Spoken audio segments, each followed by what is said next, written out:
શ્રી કૃષ્ણ જ્યારથી વૈકુંઠમાંથી વ્રજમાં આવ્યા છે, ગોકુળમાં આવ્યા છે, ત્યારથી એવું લાગે કે લક્ષ્મી તો જાણે સર્વવાસીની થઈ હોય, સદૈવ વાસીની થયા હોય ગોકુળના વ્રજના.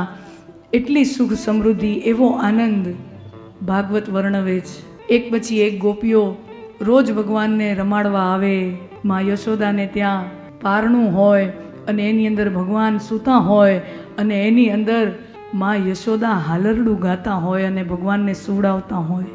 હાલરડું એ દરેક બાળકનો પોતાની માતાના કંઠે ગવાયેલું હાલરડું સાંભળીને સૂવાનું એ દરેક બાળકનો અધિકાર છે, જન્મજાત અધિકાર છે. It is his birth right. એનો હક છે, એનો અધિકાર છે. અને આમ જોઉં ત્યારે મને ઘણી વેદના થાય કે આ હાલરડા, આ લોકગીતો, આ લગ્ન ગીતો આટલું જેને આવડતું હોય એવી આ કદાચ અહીંયા વડીલોની જે ખુરશીમાં બેઠેલી પેઢી છે ને એ કદાચ છેલ્લી પેઢી ન બની જાય.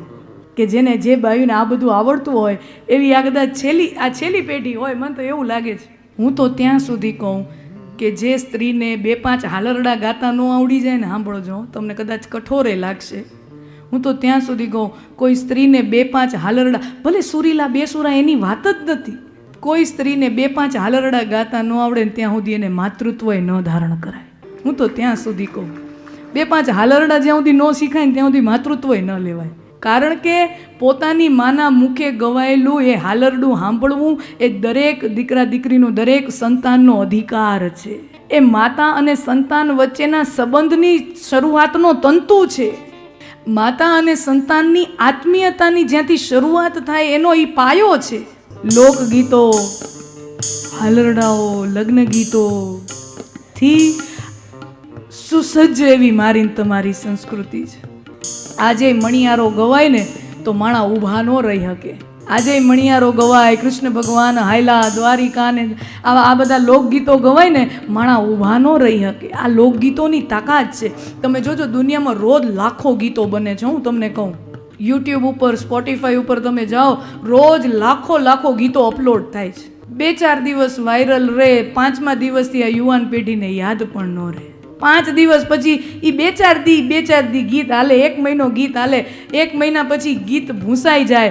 જ્યારે આ મણિયારો કે આ લોકગીતો કે જે આ ભજનો, આ બધા હાલરડાઓ આ કેટલા હજારો વર્ષોથી હાલે આવે છે, પણ હું ને તમે ધરાતા નથી. હજી એટલો જ આનંદ આવે. દુઆ છંદ ગવાતા હોય અને આવા સમર્થ સાહિત્યકારો આપણી સંસ્કૃતિમાં આવ્યા, એ કુદરતનો મારા ને તમારા ઉપરનો આશીર્વાદ છે. બાપ બહાર કમાવવા જાય ને અને પછી ઘરે પાછો આવે ને તો છોકરાઓ માટે ક્યાંકથી રમકડા લે, બહારગામ ગયા હોય કંપનીના ઓફિસના કામથી, તો પછી ઘરે આવે ને તો ચોકલેટું લઈ આવે, રમકડા લઈ આવે કે હું બહારગામ ગયો હતો ને છોકરાઓને રાજી કરું. બરાબર, છોકરાઓને રાજી કરું, બહારગામ ગયો તો. એમ આપણી સંસ્કૃતિમાં એક એવા સમર્થ સાહિત્યકાર થઈ ગયા મેઘાણી સાહેબ, ઝવેરચંદ મેઘાણી.